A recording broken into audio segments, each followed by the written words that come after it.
Ya tenemos al presidente de la CONAIE, Leonidas Issa, con quien vamos a conversar los próximos minutos. Lo ponemos en pantalla al ingeniero Leonidas Issa Salazar. ¿Cómo está, Leonidas? Gracias por atendernos a esta hora en una entrevista que no estaba programada. Bienvenido. Mil gracias por la invitación, estimado Javier, estimado, ya me fue tu nombre. Jaime, muchas gracias por la invitación. ¿Cómo analizar lo que está viviendo el Ecuador en este momento, después de que ayer se asaltara a la Embajada de México en Quito y hayan atropellado al mismo encargado de la Embajada de México en Quito y se hayan llevado detenido al ex vicepresidente Jorge Glass?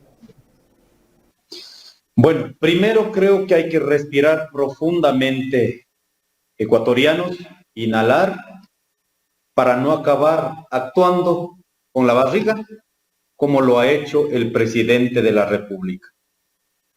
En este momento, en cada ecuatoriano debe pesar la decisión que ha tomado el presidente de la República, porque a nivel mundial estamos vistos como viles delincuentes que se meten a casa ajena. Así estamos vistos. Y me preocupa mucho que una parte de la sociedad ecuatoriana saluda, aplaude. Oiga, no puedo creer que en poco tiempo hayamos deteriorado el sentido de los derechos internacionales, hayamos deteriorado el sentido de los derechos humanos, hayamos deteriorado el sentido de la comunidad internacional. ¿Cómo pueden haber ciudadanos así? ¿Cómo pueden haber gobernantes así? Así que después de respirar profundamente, no quiero que salga del estómago lo que voy a decir. Primera cuestión, los ecuatorianos debemos preguntar, ¿quién está gobernando? ¿Es el presidente Noboa? ¿Son las fuerzas económicas que se benefician en este país y están secuestrados al gobierno? ¿Es el Fondo Monetario Internacional? ¿Son los políticos neoliberales? ¿Son las Fuerzas Armadas? ¿Es el narcotráfico vinculado a la política nacional? ¿Quién está gobernando? Y el muchacho, en este caso como está visto a nivel internacional, que no ha tomado una postura digna como mandatario, está siendo prácticamente ofuscado, sitiado y obligado a hacer una cuestión, porque no creo un mandatario, por más sean las diferencias políticas, ideológicas, la que nos ha permitido instalar en la sociedad actual, no creo que haya llevado a deteriorar en tan poco tiempo nuestro sentido de ser republicano, del Estado ecuatoriano, nuestro sentido de ser, en este caso, un país plurinacional, y que en este momento seamos una vergüenza internacional. Segundo, el tema de la violación a los derechos internacionales. Imagínense, la humanidad ha pasado por Primera Guerra Mundial, Segunda Guerra Mundial, en el Acuerdo de Viena, en los acuerdos que ha habido a nivel global. Lo que se ha intentado es garantizar como un estándar a nivel global en los conflictos que pueden suceder en adelante en la humanidad, estándares básicos de convivencia a nivel global. Esos estándares básicos no se rompen. Ese derecho internacional no se rompe. Eso no haría ni un guagua de primer grado. No haría un joven de 15 años. No haría un adulto. No haría una persona de tercera edad. Eso no se hace. Simplemente no se hace. Ahora, la tercera cuestión.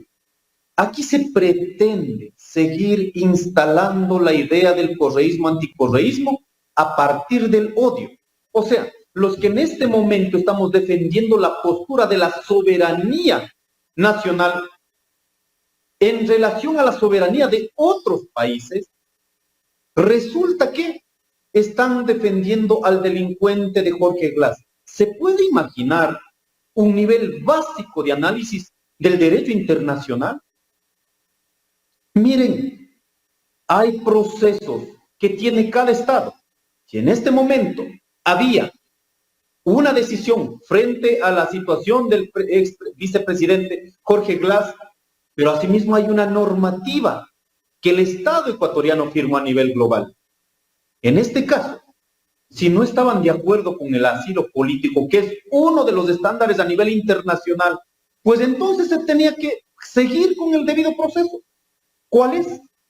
Miremos cuánto tiempo significó, en este caso, la decisión de Reino Unido en Inglaterra sobre la situación del señor Julian Assange en la misma situación que en este momento está teniendo México. Pero no se atrevieron. Entonces creo en este momento el tema de la violación a los derechos internacionales, las sedes de las embajadas que son inviolables, el derecho al asilo político en las condiciones, por eso en este caso son relaciones políticas, económicas, comerciales, sociales que tienen los estados. Si en ese proceso está siendo ha otorgado un asilo político, lógicamente tiene que recurrir y respetar ese proceso.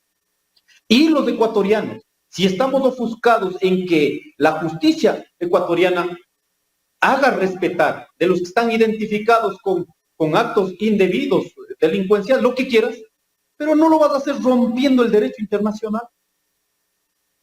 Tercero, me parece importante, ecuatorianos y ecuatorianas, luego del tema central, que es el derecho internacional, vamos a ver los efectos inmediatos que va a significar de las otras embajadas. En este momento, todas las embajadas del mundo que localizan en el Ecuador son absolutamente vulnerables. ¿Quién de los países a nivel mundial van a pensar que el Ecuador va a respetar su territorio en la embajada con autonomía? ¿Quién va a pensar que va a respetar el Ecuador? Prácticamente no es con la embajada de México. Es un problema de todas las embajadas que sentirán como un efecto inmediato de que todas las embajadas son vulnerables, violables por parte del Estado ecuatoriano. Somos una vergüenza internacional. Un siguiente tema que me parece importante, ecuatorianos, por favor, no podemos seguir pensando con el odio. Pero se han puesto a pensar, ya vamos a otro tema, en términos comerciales y en términos económicos, que en este momento estaba revisando algunos datos. El Ecuador más o menos tiene una relación comercial en términos económicos que significó 2023 unos 320 millones de dólares de manera directa.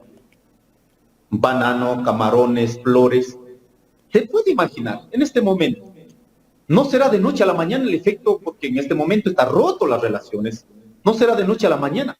Pero las sedes de las embajadas en el mundo sirven para, no solo para relacionarse entre estados, sino también sirven sedes para ir generando condiciones comerciales.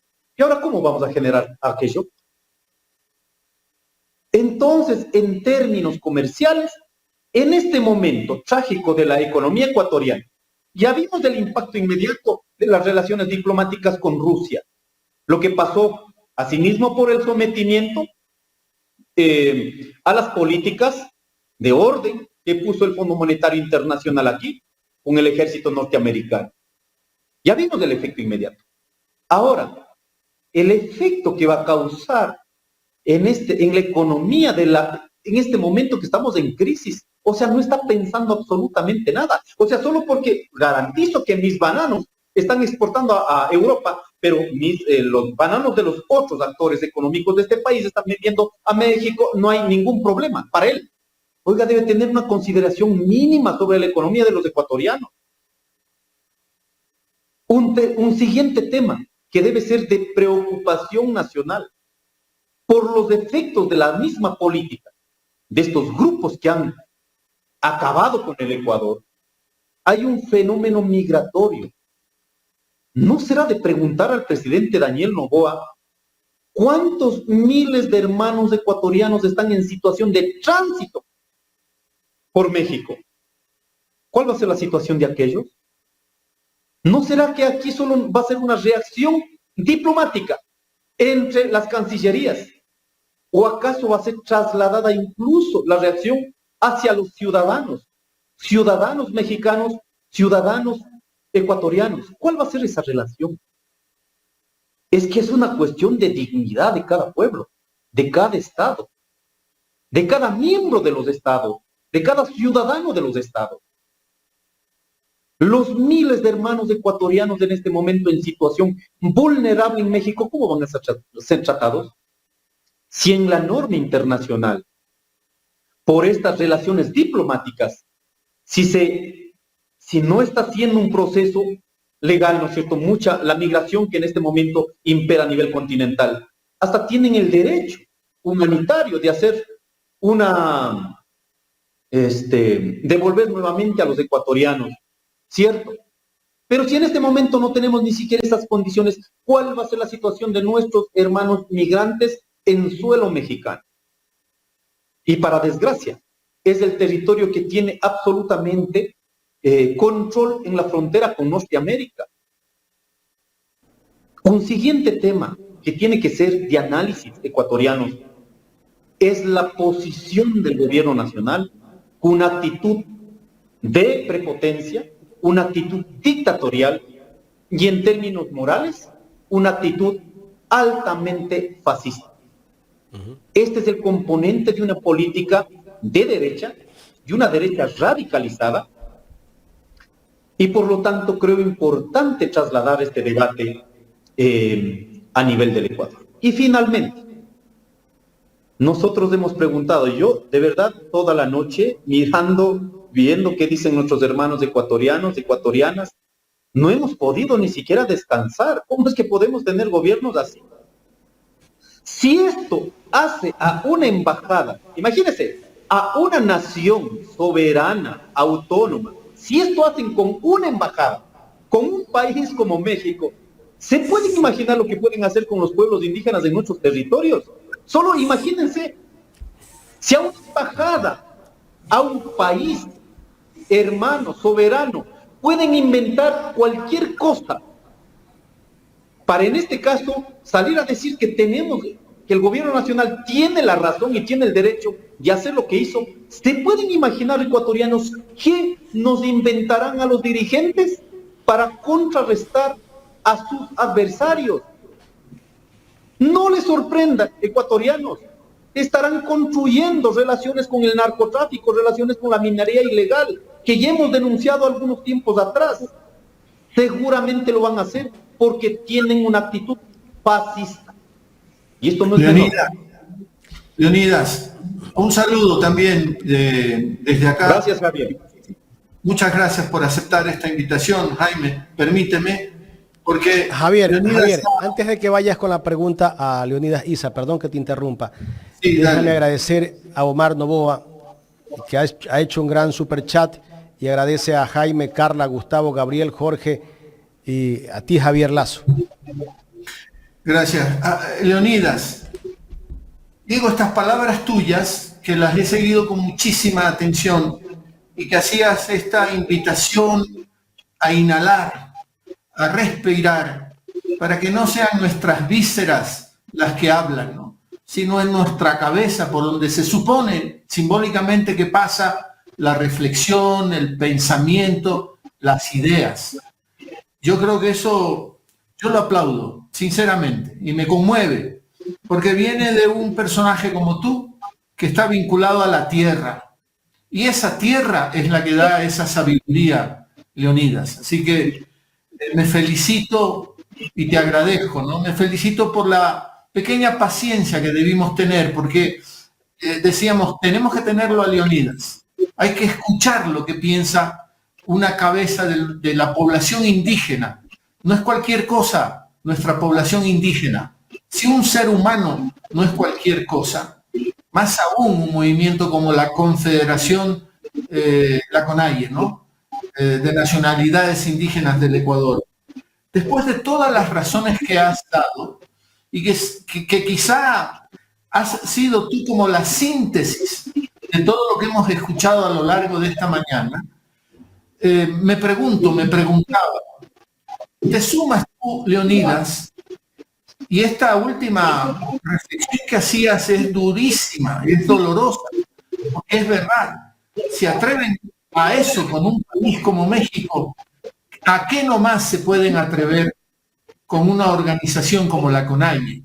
Es legítima tu preocupación y los ecuatorianos, las ecuatorianas, tenemos que estar muy atentos. Pero después de todo eso y de haberte escuchado con mucha atención, ¿tú te sumarías a pedir la renuncia del presidente Noboa? Y yo creo tres cosas de ecuatorianos frente a esto. Creo que da elementos para un juicio político donde debe haber una postura, por lo menos del primer poder del Estado, una claridad. ¿O acaso van a acabar socapando una actitud irresponsable del primer mandatario de los ecuatorianos? Segundo, si el presidente Noboa no está calificado, no tiene capacidad para entender a los ecuatorianos y que relacionen el mundo, y si tiene dignidad, si él se siente improvisado en este proceso de gobernanza, lo sano, y hasta incluso saludaremos. Lo que debería es renunciar a la presidencia de la República. Quedó muy grande la dirección. Y la tercera cuestión, si esto genera una reacción en las calles, en los sectores populares, no por el hecho de la embajada, sino todo lo que está amasando, pues así también el pueblo ecuatoriano sabrá manifestar aquello. Creo que estas tres dimensiones debe ahora con mayor claridad, porque también uno acaba en la política especulando, uno en la política puede acabar siendo inconsciente, ilusionado, pero estos hechos pragmatizan la política.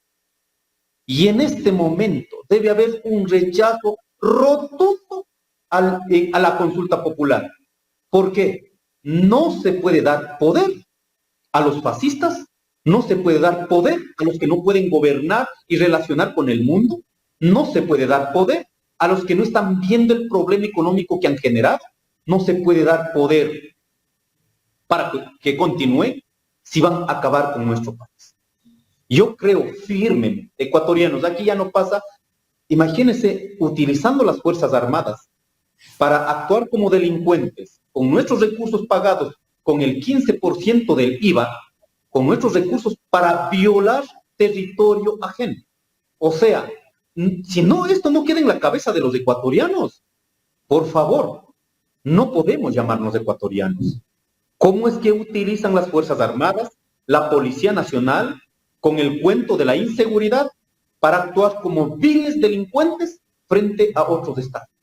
Entonces, ecuatorianos, aquí ya no pasa por este hecho. Después del feriado, con 137 crímenes, asesinatos, 137, donde vimos al presidente de la República ir a las playas con su seguridad presidencial y disfrutar. Y los ciudadanos asesinados. No dijo que servía para combatir la delincuencia de este país. No, no está sirviendo para aquello. Es para posicionar el terrorismo en contra de los campesinos, de los pueblos indígenas, de nosotros, de las organizaciones que luchamos. Por lo tanto, no se puede dar el poder a los que sostienen un poder, en este caso improvisado, no calificado, que está profundizando nuestras relaciones de deterioro, deteriorando nuestras relaciones con el mundo. Por lo tanto, ahora, firmemente los ecuatorianos debemos decir no en la consulta popular. Si tiene dignidad, debería renunciar el presidente. Si no, debe generar un proceso al interno de la Asamblea Nacional y, lógicamente, una acción de los ciudadanos organizados y no organizados. Pero eso lo decimos con absoluta responsabilidad de lo que mis palabras, nuestras palabras, están significando. Y es más, en este momento,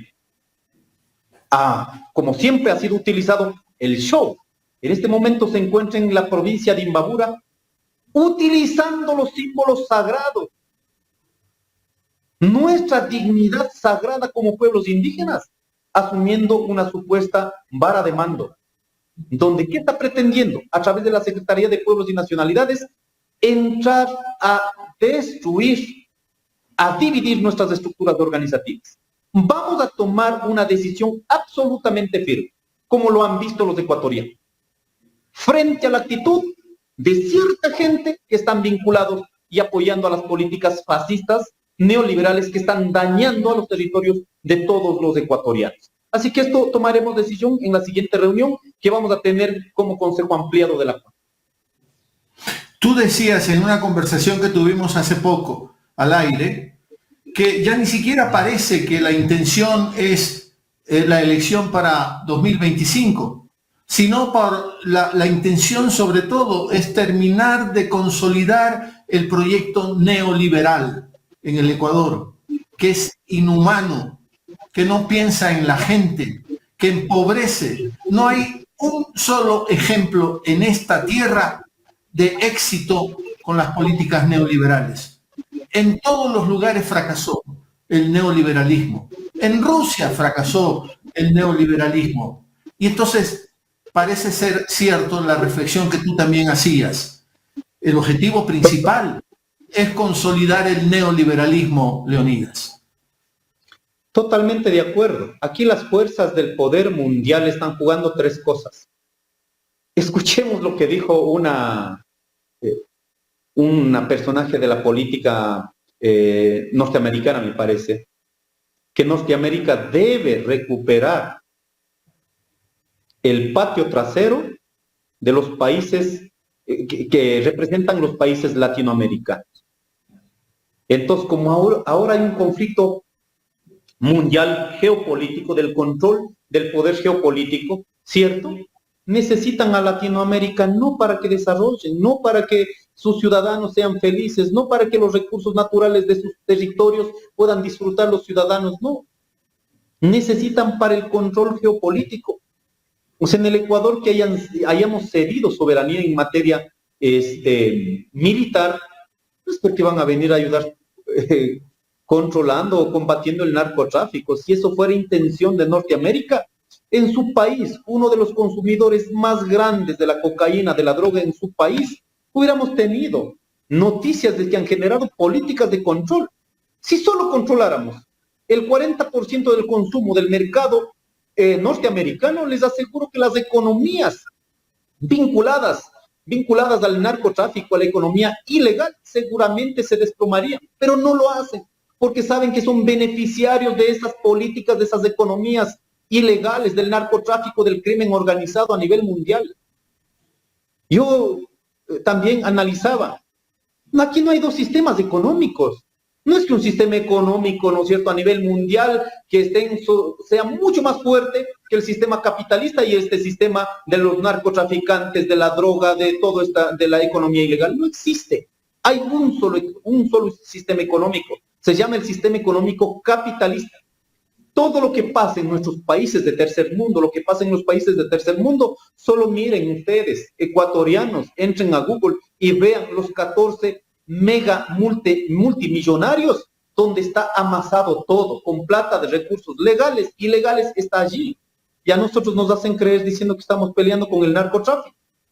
Como que si fuéramos realmente pendejos en este caso. Entonces, primera cuestión. Segundo tema, lo que necesitan es, vuelvo, ratifico nuevamente, creo que ya no es ni siquiera la preocupación de la reelección, es garantizar en este periodo político-económico de Moreno, de Lazo, Noboa y el que venga, consolidar las políticas neoliberales que han fallado en más de 60 países que han actuado Norteamérica a nivel mundial. Eso necesitan, porque no quieren perder el patio trasero, como nos consideran a los países de tercer mundo, a los países latinoamericanos. El tercer tema es el control de los recursos. Escuchemos a Laura Johnson, en este caso en su discurso que dijo, nosotros queremos... Laura Richardson, del Comando Sur militar, que en efecto nos vino a tratar que hay agua, hay litio, hay petróleo, definiendo como que estas tierras de América Latina les pertenecen.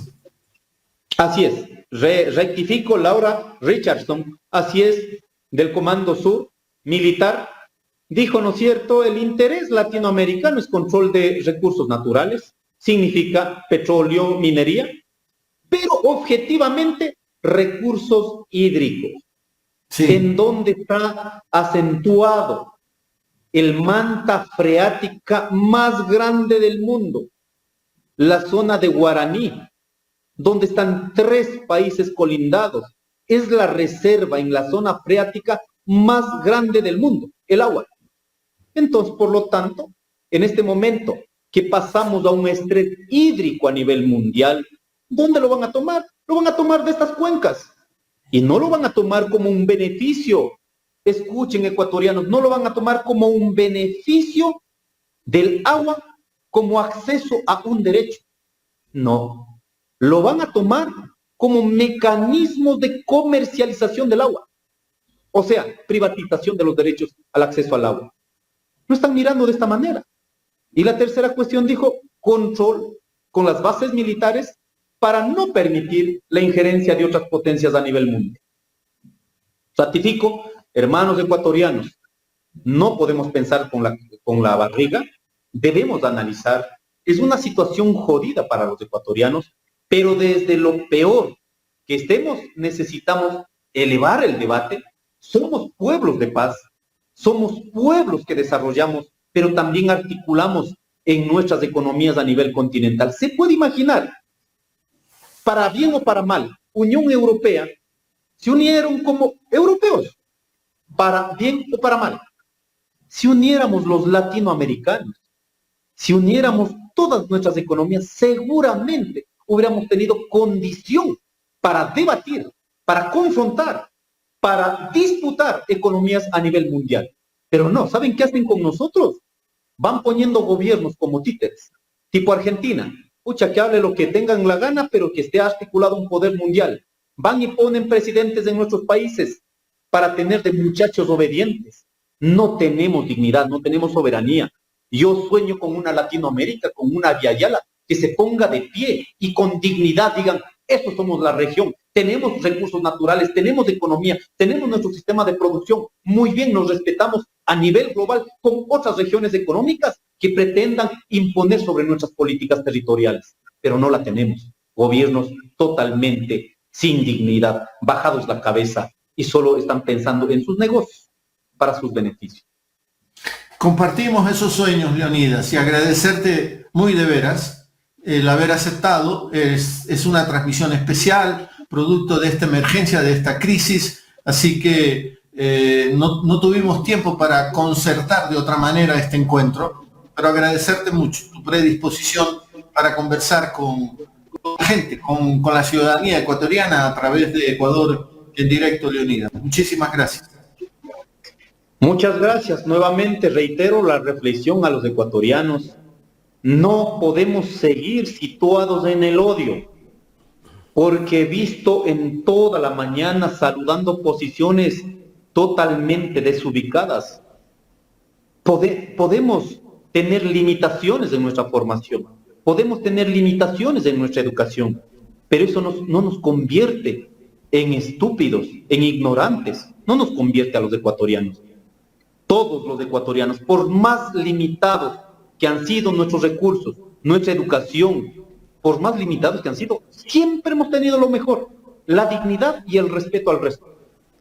Creo que en este momento, en esta polarización del odio, correísmo, anticorreísmo, lo que pretenden es imponer una lógica de odio al resto, y eso se convierte en una actitud altamente fascista. No permite ver la realidad de la política ecuatoriana, la realidad de la economía ecuatoriana. Por ello creo firmemente, esto no va a resolver ni el presidente de turno, ni va a resolver el sistema judicial podrido, ni los otros poderes del Estado. Esto vamos a resolver en la medida que la sociedad ecuatoriana, respetando la autonomía de sus estructuras organizativas, de los ciudadanos, de los académicos, de los grupos organizados, podamos instalar un debate que realmente profundice este debate. No va a ser de noche a la mañana. Creo que necesitamos instaurar un buen tiempo, pero no podemos seguir siendo un ridículo a nivel mundial. Necesitamos retomar. Así que muchas gracias por el espacio y a pensar con la cabeza, no con el odio, no con la barriga. Muchas gracias. La postura del ingeniero Leonidas Issa, presidente de la CONAIE, a pensar con la cabeza, no con la barriga. Buena posición la del presidente de la CONAIE.